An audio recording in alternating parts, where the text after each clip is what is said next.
Daya beli yang rendah dan juga barang impor ilegal yang seraya sudah masuk begitu ya di tanah air kita, apakah Anda juga memiliki keyakinan bahwa memang Anda pemerintah tidak serius dalam menangani barang impor ilegal ini, akan lebih banyak lagi para pelaku usaha yang tentunya di sektor retail ini juga akan gulung tikar nantinya, Pak Alfon?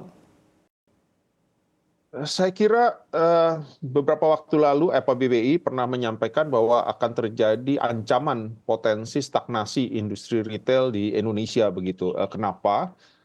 Karena saya membaginya menjadi agar lebih mudah menjelaskan, kita bagi dua begitu ya. Jadi tadi saya sampaikan di industri retail ini adalah barang-barang yang impor ya, impor yang secara resmi. Ini akan terganggu, jelas sudah terganggu sekarang, yaitu dengan berbagai pembatasan pelarangan-pelarangan yang dilakukan oleh pemerintah terhadap impor legal, impor resmi. Karena pemerintah menerbitkan berbagai peraturan itu yang jelas-jelas ditujukan kepada impor yang resmi begitu. Itu akan terganggu sehingga barang-barang akan sulit didapatkan di dalam negeri, sehingga akhirnya apa? Sehingga ini lebih berdampak terhadap kelas menengah atas begitu ya. Akhirnya mereka akan berbelanja di luar negeri begitu ya. Saya kira ini justru akan jauh lebih merugikan bagi negara kita begitu. Nah, khusus yang barang lokal, domestik, produk-produk lokal itu akan terganggu dengan impor ilegal. Impor resminya dilarang, dibatasi, ini akan mendorong impor ilegal karena impor ilegalnya tidak ditangani begitu. Impor ilegalnya akan semakin membanjiri Indonesia, Dampaknya kemana? Dampaknya adalah ke produk lokal itu sendiri begitu. Jadi tanpa disadari bahwa kita membatasi impor resmi, tetapi tidak menangani permasalahan yang sebenarnya impor ilegal, ini akan jadi mendorong. Jadi akhirnya akan terdampak dua-duanya. Barang impornya terganggu karena pembatasan, barang produk dalam negerinya terganggu karena impor ilegal. Artinya apa? Artinya industri retail Indonesia dua-duanya akan terganggu. Jadi saya kira ini menjadi ancaman yang cukup serius bagi industri retail di Indonesia begitu. Karena dua kategori ini sama-sama terganggu tanpa disadari begitu. Karena tadi kembali lagi saya tegaskan berulang-ulang bahwa impor ilegalnya yang menjadi sumber permasalahan utamanya tidak ditangani oleh pemerintah. Jadi artinya apa? Artinya industri retail akan semakin berat menghadapi kondisi ini begitu. Karena tadi permasalahan utamanya justru yang tidak ditangani dengan serius oleh pemerintah begitu. Jadi saya kira ini yang terjadi begitu ya. Jadi ya tadi kembali di awal saya jelaskan bahwa penutupan gerai-gerai department store ini kan memang betul bukan hanya melulu karena barang impor ya. Ada beberapa hal tadi. Pertama tadi perubahan tren gaya berbelanja, daya beli masyarakat kelas menengah bawah yang sekarang sedang menurun begitu, ditambah lagi impor. Jadi ini bertubi-tubi begitu hantaman terhadap industri retail di Indonesia. Jadi dan semuanya ini justru di luar jangkauan teman-teman pelaku retail begitu. Karena semuanya ini terkait dengan berbagai sektor begitu ya, terutama keseriusan pemerintah terhadap penanganan impor ilegal ini begitu. Demikian Mas Bram. Oke, baik. Kalau dilihat dari sejumlah tantangan yang Anda sampaikan begitu ya Pak Alfon tadi, sebetulnya untuk prospek di industri atau di sektor retail ke depannya ini akan seperti apa di tengah pemerintah yang Anda katakan tidak fokus untuk bagaimana mengatasi barang impor ilegal yang masuk ke tanah air kita? Silakan.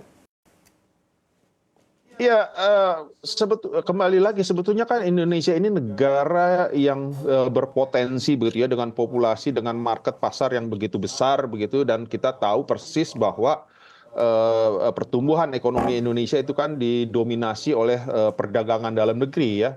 Ini sudah membuktikan bahwa beberapa kali gangguan di dunia, di global, bahkan terakhir dengan COVID, kita masih bertahan, kita masih baik pertumbuhannya dibandingkan dengan negara tetangga, karena kita sangat tidak tergantung dengan tidak terlalu tergantung dengan perdagangan dari luar, tapi betul-betul mengandalkan konsumsi masyarakat begitu ya, sehingga itu adalah perdagangan, jelas-jelas itu adalah perdagangan dalam negeri. Jadi saya kira ini potensi yang harus kita jaga terus gitu ya. Tetapi kembali lagi yang tadi saya sampaikan bahwa keseriusan kita di dalam mendorong perdagangan dalam negeri ini harus betul-betul dengan cara menciptakan berbagai iklim usaha yang kondusif begitu. Contohnya misalkan begitu, bagaimana kita menjaga daya beli masyarakat kelas menengah bawah. Jadi kita berharap pemerintah tidak semakin membuat kebijakan-kebijakan yang berpotensi untuk semakin mengurangi daya beli masyarakat khususnya di kelas menengah bawah. Misalkan rencana Tapera begitu ya, tabungan perumahan rakyat yang kami juga tidak setuju begitu. Karena kenapa? Karena ini akan berdampak terhadap mengurangi daya beli masyarakat. Masyarakat kelas menengah bawah, uang yang dipegang ini akan semakin berkurang begitu ya, karena mereka harus mengeluarkan berbagai macam tabungan dan sebagainya begitu. Itu akan berdampak. Kemudian juga dari sisi perpajakan begitu. Ada rencana pemerintah ingin menaikkan pajak PPN begitu ya. Memang ini kan keputusan sudah lama sebetulnya, bertahap dari 10% menjadi 11%, kemudian rencananya awal tahun depan menjadi 12%. Kami juga berharap pemerintah menunda begitu ya rencana kenaikan PPN ini. Karena kenapa? Kenaikan PPN ini akan berdampak terhadap kenaikan harga. Karena pasti para pelaku usaha akan membebankan ke harga jual, harga produk begitu. Nah, bagi masyarakat yang kelas menengah atas, saya kira kenaikan 1% mungkin tidak terlalu terasa begitu. Tetapi bagi masyarakat yang kelas menengah bawah, kenaikan PPN 1% yang berdampak terhadap kenaikan harga barang produk, ini tentunya akan mengurangi, mempengaruhi daya beli masyarakat kelas menengah bawah. Jadi akhirnya kami berharap pemerintah menunda di tengah situasi daya beli masyarakat kelas menengah bawah yang sekarang ini memang masih terganggu begitu. Kemudian juga alasan berikutnya adalah sebetulnya tarif PPN kita dibandingkan negara-negara tetangga sebetulnya kan tidak terlalu berada di bawah tarif. Bukannya tarifnya rendah, saya kira tarif kita cukup tinggi dibandingkan dengan negara-negara tetangga. Jadi saya kira tidak ada alasan yang urgensi yang sangat urgensi begitu untuk menaikkan tarif, karena tarif kita sebetulnya tidak terlalu rendah-rendah amat begitu. Nah, kemudian juga alasan berikutnya adalah kondisi industri retail di Indonesia ini kan belum optimal, masih banyak potensi-potensi yang bisa kita dorong terus sehingga mencapai maksimal. Nah, untuk mendorong itu sebaiknya jangan bermain di tarif. Jadi tarifnya biarkan saja dulu saat ini, kemudian kita dorong dulu pertumbuhannya secara maksimal. Setelah maksimal barulah kita menaikkan tarif begitu.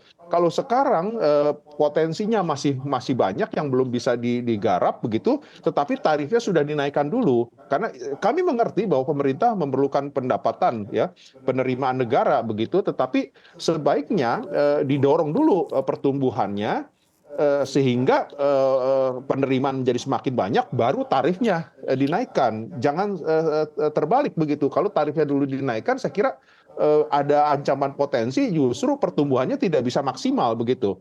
Jadi saya kira ini hal-hal yang harus bisa mendapat perhatian dari pemerintah. Selain tadi berbagai macam hal tadi yang saya kira banyak berpengaruh terhadap industri retail di Indonesia begitu. Demikian Mas Bram.